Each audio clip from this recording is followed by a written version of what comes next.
Good afternoon, everyone. Today is the second in the series for lower urinary tract symptoms.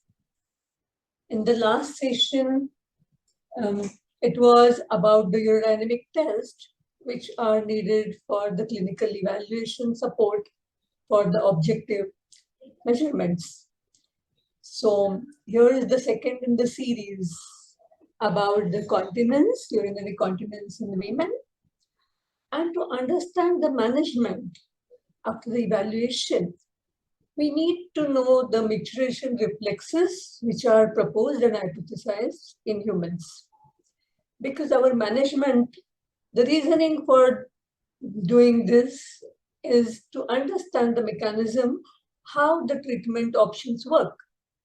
How would pelvic floor muscle exercise have an impact on calming down the detrusor? Or why certain positions are not so good during micturition. So there are a few things, few points. So I thought it will be better to talk about the proposed micturition reflexes so the understanding can improve. So in the last session, we had discussed about what are the lower urinary tract symptoms and what is the subjective and objective assessments, including the urodynamic tests.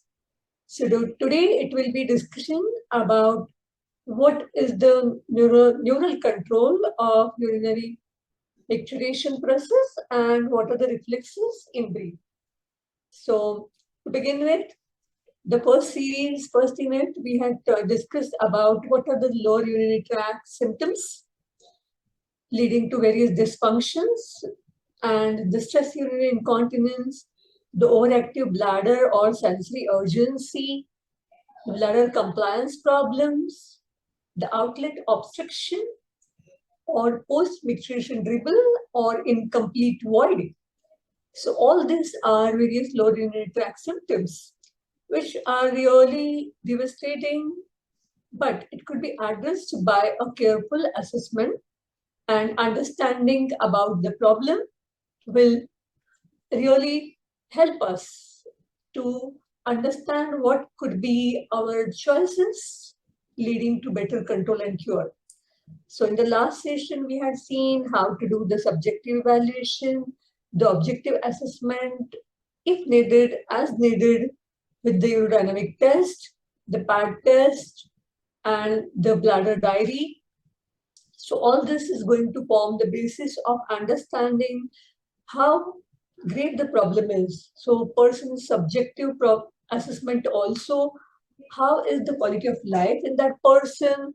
So this analysis, we could then come to whatever the reasoning in giving the management part. So to understand this continence mechanism, today will be a brief discussion on the micturition reflexes, which will guide us in the management.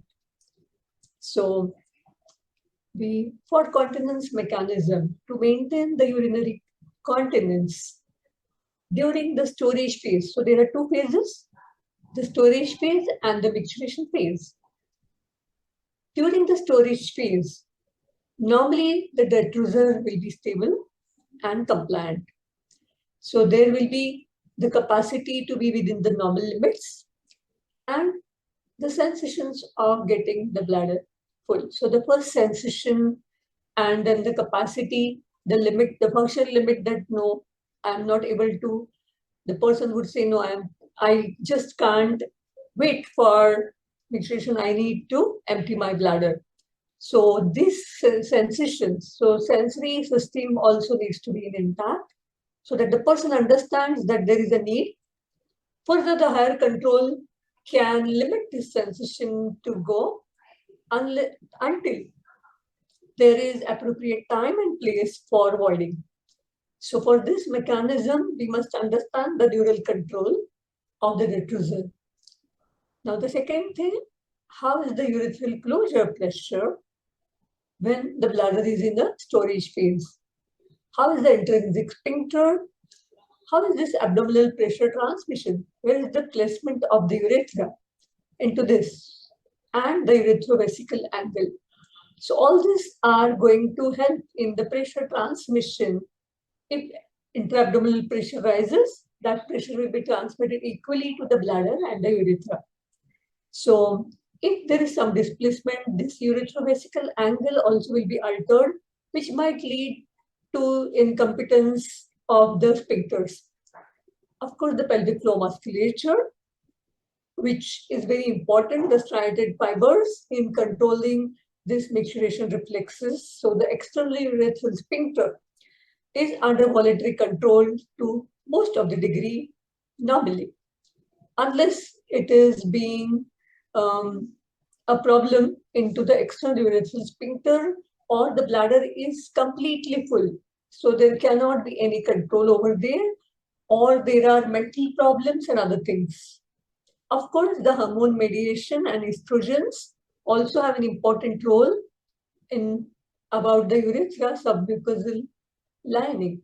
So estrogen, so till the time women are young, the estrogen and things leads to a good urethral intrinsic pressure, urethral closure pressure. So all this needs to be in place. Now we'll see and revise this physiology, which we need to know that what is a normal intake within 24 hours. It can vary slightly. It depends on the season. It depends on the activity the person does also. So this is an average mean given of the normal fluid intake. As in the summer, the fluid intake might change, or if the person is very active, does a lot of exercise and other things, the fluid intake might change. Functional bladder capacity may vary between 350 to 500. Different people propose this, but there is a lot of margin for the functional bladder capacity. What is important is the bladder sensation for the voiding. So we must also know that what is the normal voiding frequency, about 5 to 7 voids. Again, this will depend on the fluid intake, the type of fluid the person has had, the hard drinks, soft drinks, a lot of caffeine, or other medical problems such as having high blood sugar levels or medications which are there which can affect this voiding frequency. At night, at a younger age, the person need not go. But after the age of 60, once at night, and after age of 75 plus, maybe twice at night is also considered as normal voiding frequency. Now, the bladder filling pressure during the storage phase does not exceed 15 centimeter of H2O in sitting or standing. In lying down, that can be slightly even less. And the urethral closure pressure at the young age is 50 to 70 centimeter of H2O. And that is there during the storage phase. There is also the femoral urethra. The length of it is 3 to 5 centimeters and around 6 millimeters in diameter. So this is very important. If that urethra also get displaced, or there is a bladder and urethra, cystocele, urethrocoele, that can also lead to various lower urinary tract dysfunctions, which we have discussed last time. And the time required for void. So uroflowmetry will give this, but a person also might be asked that how much time you require normally for passing the full urine, and does your bladder get completely evacuated? It's very important. So starting the micturition, getting the bladder completely evacuated is very important. At times, if there is a residual urine, that can create problem because then the next time the person has to go earlier. So that can happen. Also, certain conditions such as frequent lower urinary tract infections can cause a lot of disruptions also in the neural connections. So it's very important to check about the blood sugar levels. It's important to check about the diabetes. It's important to check about neurological conditions also. So getting to know about the control, the neurological control. We have the sacral micturition center, which governs the bladder and the urethra. And there is a direct reflex at a newborn. As the bladder gets full, it gets evacuated. There is no inhibitory control. As there is a growth and the child grows, then becomes more aware and is then ready to know about the control of micturition. Then this sacral micturition center is governed by the pontine center, and further the brainstem centers have inputs from various areas in cerebral cortex, cerebellum, basal ganglia, thalamus, hypothalamus, which in turn has a control over the pontine center and the sacral micturition center. So any of these areas will get affected directly. The neurological control or the neural control is going to get affected. So various diseases which will affect cerebellum or basal ganglia, thalamus, the person is having a problem in understanding. So all those things are governing these brainstem centers. And then further having the inhibitory control which gets reduced on the pontine and the suction micturition center. So here we have the way to see this control, the cerebral cortex, the pontine micturition center, and it is the area of the hypogastric nerve in the T10 to L2 levels, where also the sympathetic supply comes from. And then there is S2, 3, and S4 segments, where there is a sacral micturition center, as well as there are the striated fibers through the pudendal nerve. So here we have the bladder, that is having the detrusor muscle. We have the trigone, and we have the urethral control. So internal urethral sphincter, external urethral sphincter, and the pelvic floor musculature. So we have the sympathetic flow and we have the parasympathetic flow. Now it's very important to understand how the parasympathetic ganglion and where they are located. So it's very important to know that these parasympathetic ganglia are situated near around the end organ in the pelvic area. So they are situated near the bladder wall, and hence if the bladder is allowed to distend too long and the sensations are affected, that's going to have an impact on the bladder contractility in the long term. So it's very important to understand that the bladder should not be allowed to be overstretched repeatedly. So if this happens, then the bladder contraction can get affected and the compliance. We know that young girls going to the school defer this micturition for too prolonged time. So if that happens, that is not a very good sign. And in the long run, all this control and this ganglion might get disrupted. This can also happen post-operatively or post-delivery, when the person may not understand due to a lot of pain about the bladder sensation, and hence it's the midwives or the nursing staff, they check that post-delivery whether they have evacuated the bladder within the time limits of 4 hours. So if that's not the case and the person is not feeling the bladder sensation, the bladder can get over-distended at that time and can lose the compliance.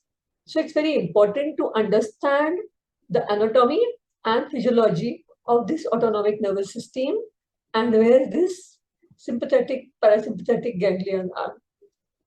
So it's also, you can understand this is the sympathetic nerve, the parasympathetic, and this you can see this has a control over this hypogastric ganglion. Parasympathetic nerves coming from S2, S3, S4 with this ganglion have a control which are stimulating. So if the parasympathetic nervous system is going to stimulate, it will cause the bladder to contract. Now, the sympathetic nerve, in return, has a control towards the internal sphincter, and it makes the internal sphincter more strong. And it influences this parasympathetic and controls this parasympathetic system during the storage phase. Now, there is the external sphincter governed through the somatic nerves by the pudendal nerve coming from S2, S3, S4. So here we have a detrusor smooth muscle which is governed by this somatic nerve, and we will get to see all these reflexes, how they are going to control this. So going further, there are various neurotransmitters and receptors. So via the autonomic nervous system, the sympathetic, the transmitter is noradrenaline, and the receptors are alpha 1 and 2. So the receptors are there in the bladder base, proximal urethra, and on a nucleus in S2, S3, S4. So stimulation of this sympathetic system, this increases the outlet resistance. So it keeps the outlet resistance more, urethral closure pressure more in this proximal urethra, and the receptors at the bladder base, they make it this stronger. So this sympathetic is very important during the storage phase. So it has to be strongly activating and increasing the outlet resistance. So sympathetic also inhibits the bladder contractility by damping down the parasympathetic activity during the storage phase. So acting on it to damping down this parasympathetic activity is really important, and there is increased accommodation by stimulating this beta and adrenergic receptors in the detrusor. So these are being controlled, the beta are controlled by this adrenergic receptors, and the outlet resistance increases. With the parasympathetic, the transmitter is acetylcholine, and muscarinic or synaptic receptors are there. So for bladder, there are nicotinic receptors. They are found in the autonomic ganglia and also in the NMJ and skeletal muscles. So this stimulates when the parasympathetic becomes active, and the inhibition is there of the sympathetic system. Parasympathetic becomes active, and this stimulates the bladder contraction. So that leads towards emptying the bladder. So parasympathetic becoming active is going to have the stimulation of bladder contraction, and then there will be the emptying phase. So during storage phase, it will be the sympathetic which is active, increases the outlet resistance, and during the evacuating voiding phase, there will be the parasympathetic which is going to govern this phase. We must know the other neurotransmitters which can act on this system, and there is a big list: dopamine, ATP, nitric oxide, the prostaglandins, the opioid peptides, there are enkephalins, substance P, neuropeptides, serotonin. Why we need to know this? Because the pharmacologic management is decided by this. So whichever medications can govern and control this system of sympathetic or parasympathetic, whichever is required. So whenever comprehensive management of the incontinence is required, all this is to be considered. Also considering other neurological involvements. So we need to know about these transmitters also. So we understand about why these particular medications are given to the patient, or why certain medications taken by the patient for another reason are going to have an impact on the continence mechanism. So we need to know what medications the patients are taking in order to understand this response of continence. Now, when we say the neurophysiology of urethral sphincter, the motor neurons innervating this striated urethral sphincter in the nucleus. So it has a high density of serotonin and non-adrenaline receptors. When these receptors are stimulated, there is increased activity in the pudendal nerve. And the acetylcholine released by the pudendal nerve stimulates the receptors in the urethral sphincter, increasing their activity and keeping the urethra closed. So all this, how the urethral sphincter works is all governed by the onus nucleus and the activity in the pudendal nerve. So it's important to understand if there is any disruption in the conus medullaris, that's going to have an impact on this area. So a small lesion in this area also can be a devastating problem, and many symptoms can develop if there is any disruption in this area. So the nervous control of this bladder, as we have seen, the sympathetic stimulation causes relaxation of bladder wall or detrusor and contraction of the internal urethral sphincter.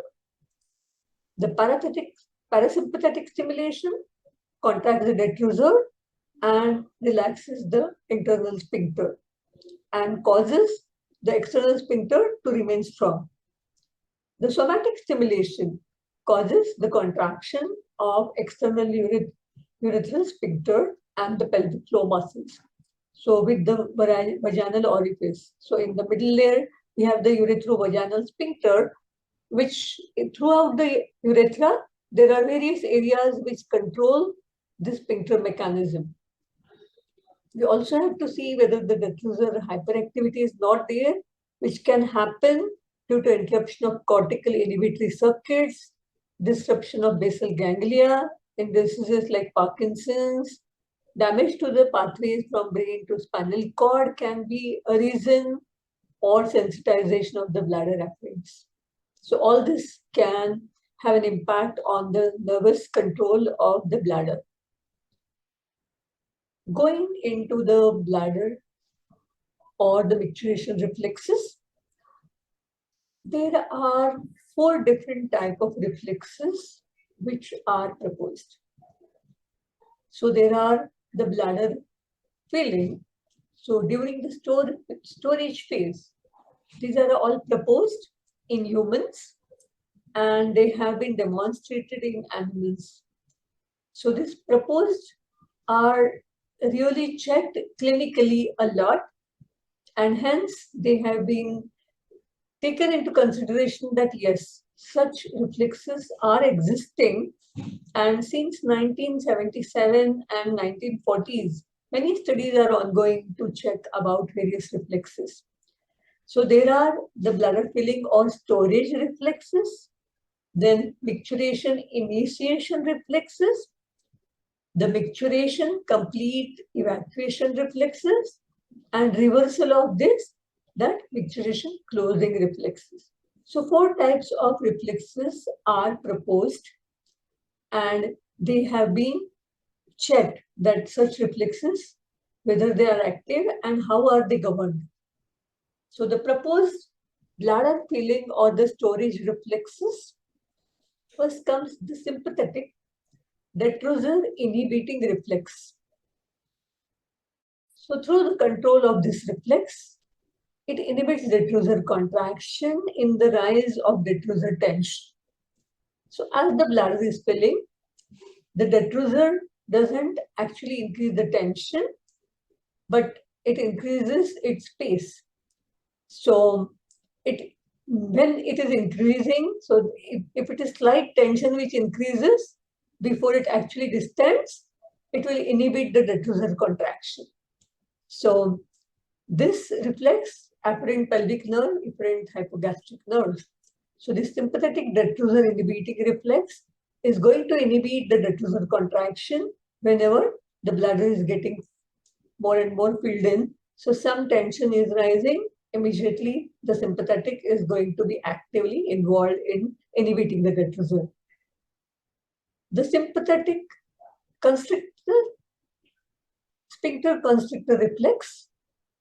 Now, when stimulating this, there is a contraction of the smooth muscle of the urethra in response to the rise in the detrusor tension. So whenever the bladder is filling, the sympathetic is active and it causes the smooth muscles of the urethra, that is the internal sphincter, to be constricting. So the internal sphincter is contracting strongly whenever the bladder is distending and small rise in the detrusor tension. So this keeps that the storage reflex and the bladder remains stable with this constrictor reflex. There is a perineal detrusor inhibiting reflex. This is very important for us to know. There is an inhibition to the detrusor contraction, inhibition of the detrusor contraction in response to the rise in the tone of pelvic floor muscles. So if a person feels like the need or that the bladder is becoming slightly unstable or uncomfortable feeling, if the person does a strong pelvic floor muscle contraction, this leads to inhibition of the detrusor. So this perineal detrusor inhibiting reflex is really important. That the perineal muscles, when they contract strongly or the tone in the pelvic floor muscle rises, this inhibits the detrusor. So during the storage phase, if there is any problem and some weakness in the pelvic floor muscles, or if it is the overactivity of bladder, how can this be calmed down? So that can be done with the pelvic floor muscle strong contraction. When we say we give a bladder training, so what we are doing is using this reflex, the perineal detrusor inhibiting reflex. We ask the person to do the pelvic floor muscle strong activation, and we can give the overflow by adductor contraction or the gluteus contractions. So what happens when the person does the pelvic floor muscle contractions? This makes this perineal detrusor inhibiting reflex strong, so that the bladder that's or the detrusor calms down. So feeling of the contraction will be fading away. So it's very important for us to use this reflex and make in the storage phase, the bladder to be more calm. Similar thing to improve the pelvic floor muscle tone and adding the strengthening component to the pelvic floor muscle exercises, giving electrical stimulation to the pelvic floor muscle exercises. So chronic stimulation so that the tone in the pelvic floor muscle is going to increase. So whenever we are going to think about giving the electrical stimulation, this is what this reflex is going to be stronger. So this reflex gets enhances and then that inhibits the detrusor. So in case of overactive bladder, we can have an option of giving the electrical stimulation, which is going to have an impact on the detrusor inhibiting reflex. Or during the bladder retraining and deferment, we can ask the person to do stronger pelvic floor muscle activation. So it's important to understand this. There's one more reflex which is proposed during the storage or bladder filling phase, where the detrusor is inhibited, the urethrosphincter guarding reflex. So this contracts external sphincter in response to the trigon tension. So whenever there is increasing in the urine, the tension in the trigon increases. So this stimulates the contraction of the external urethral sphincter in response to the urine into the trigon area. So if there is the trigon area, there is more urine, immediately there is a contraction unknowingly, even subconsciously, of the external urethral sphincter. So this is called as the urethrosphincter guarding reflex. So these four reflexes are proposed during the bladder filling or the storage phase. Next comes the micturition reflexes. So there is the initiation of micturition. So now the higher motor control is going to start about the change in these reflexes. So for this initiation, two reflexes are proposed. The perineobulbar detrusor facilitative reflex. So this detrusor contraction is there in response to relaxation of pelvic floor muscle. So now the person decides voluntarily to reduce the pelvic floor muscle contraction. So these pelvic floor muscles relax. So when the pelvic floor muscles relax, this stimulates the detrusor facilitative reflex. So this cortex and the pontine centers, they suppress the inhibitory input to the bladder or detrusor till the time there is inhibitory input via the sympathetic nerve. So here, voluntarily, there is a relaxation of pelvic floor to begin with, which is going to start the initiation of micturition via having the suppressing the inhibitory input of the cortex and pontine centers. The next here is a detrusor facilitative reflex. So now the detrusor contraction in response to the rise in detrusor tension and contraction starts. So this starts stimulating the detrusor contraction. So this is very important to initiate the micturition. So it is proposed that the micturition starts with the relaxation of the pelvic floor muscles, which is under the voluntary control, and then the inhibitory controls are reduced to the cortex and pontine centers over the sacral micturition center. So once this happens, then there are 5 reflexes of the micturition cycle there. So the first 2 are the detrusor and 2 are of the sphincters. So detrusor, urethral, inhibiting. Now this is detrusor to segmental inhibition of urethral smooth muscle. So when the pelvic floor muscles or the striated muscles are relaxing, now there is a whole reversal that the detrusor starts contracting. When this is going to happen, there is a segmental inhibition of the internal sphincter or the urethral smooth muscles. There is the second one, detrusor sphincter inhibiting. So as the detrusor starts to contract into segmental inhibition of the external striated sphincteric muscles. So now the detrusor started contraction, there will be the pelvic floor muscles are relaxing and more relaxing.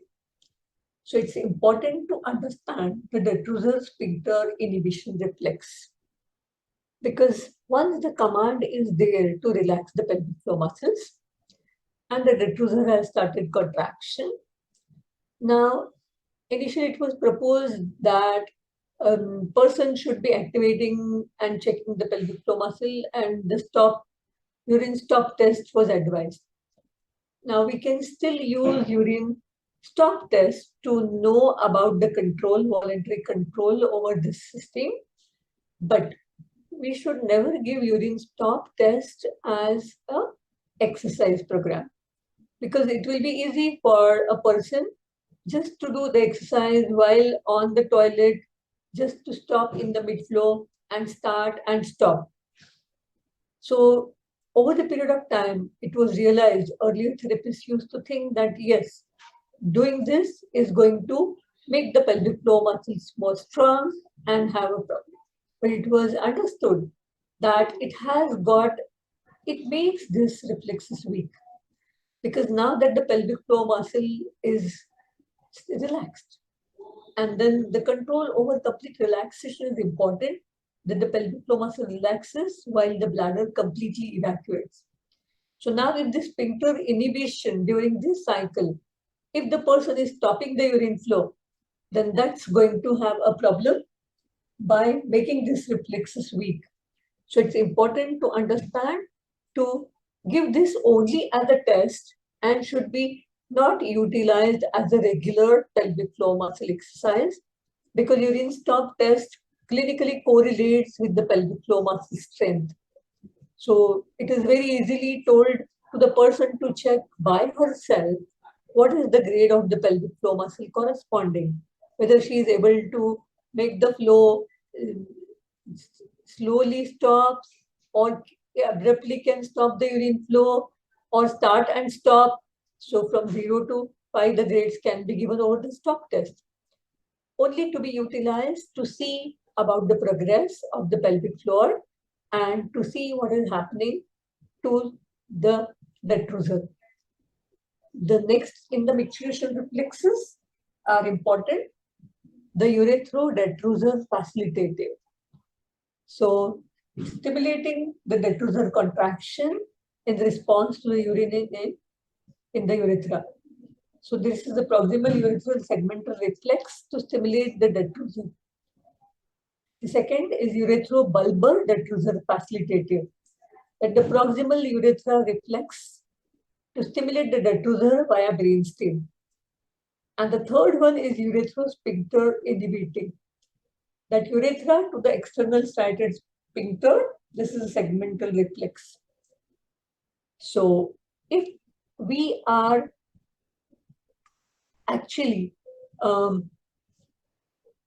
giving crouching to the patients, or we check that what is the position of evacuating the blood, and we find many a times with this crouching can have an impact on the urethrosphincter mechanisms.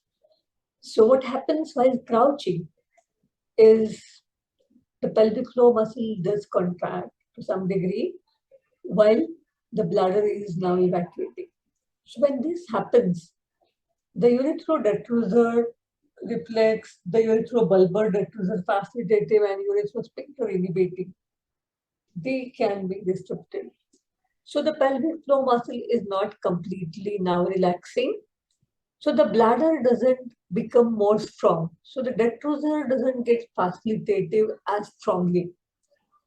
And hence crouching once in a day might be okay.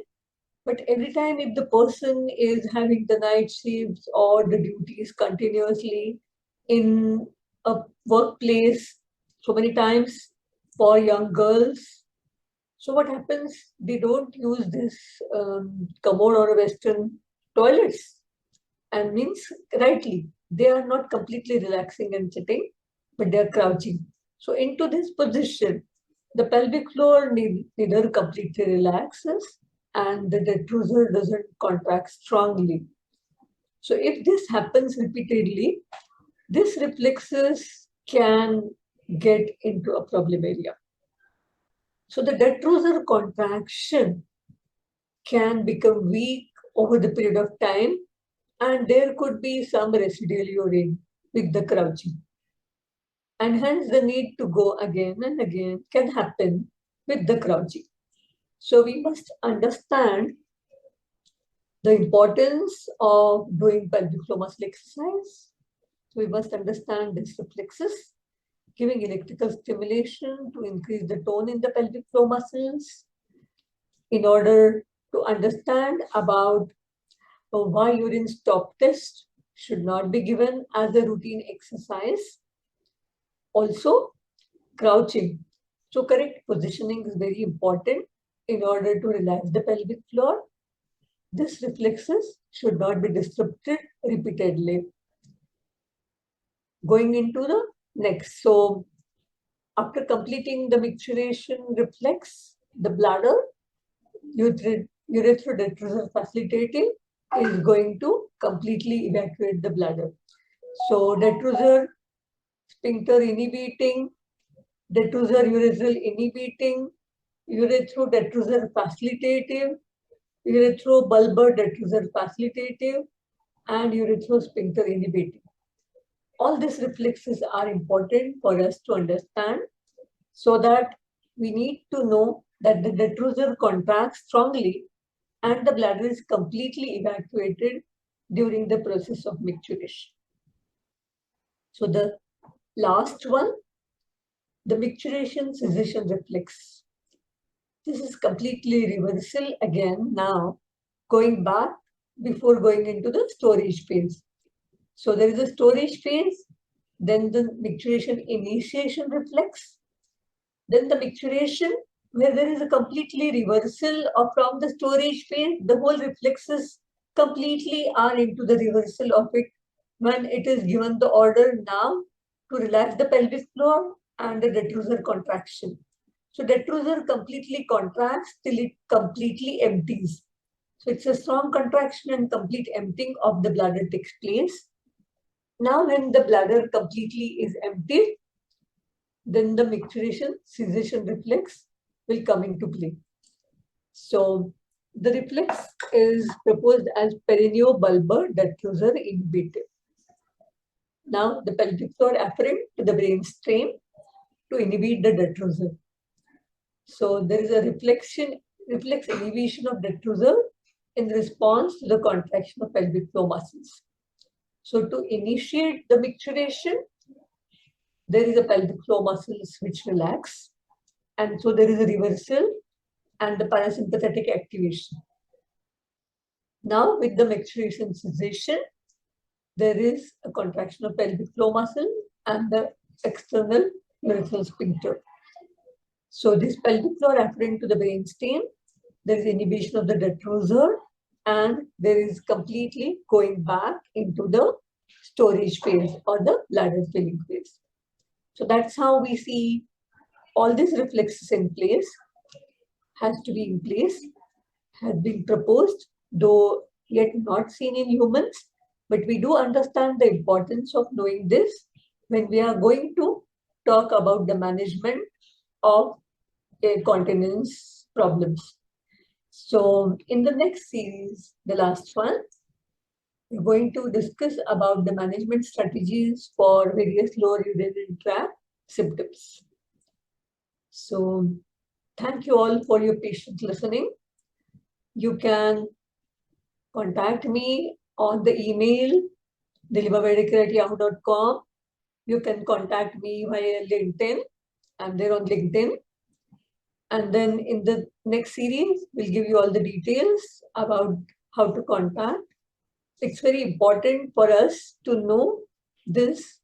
And if we are equipped to manage this, it will really help many women for their lives, because this problem is extensive. We even don't know how many women suffer from such problems. And if we tackle them as early, we can get almost most of the time complete control. So happy reading, and see you next in the series about management strategies for lower urinary tract symptoms. So there are many references. They are quite old because these are talking about the reflexes. So thank you very much, and see you in the next session.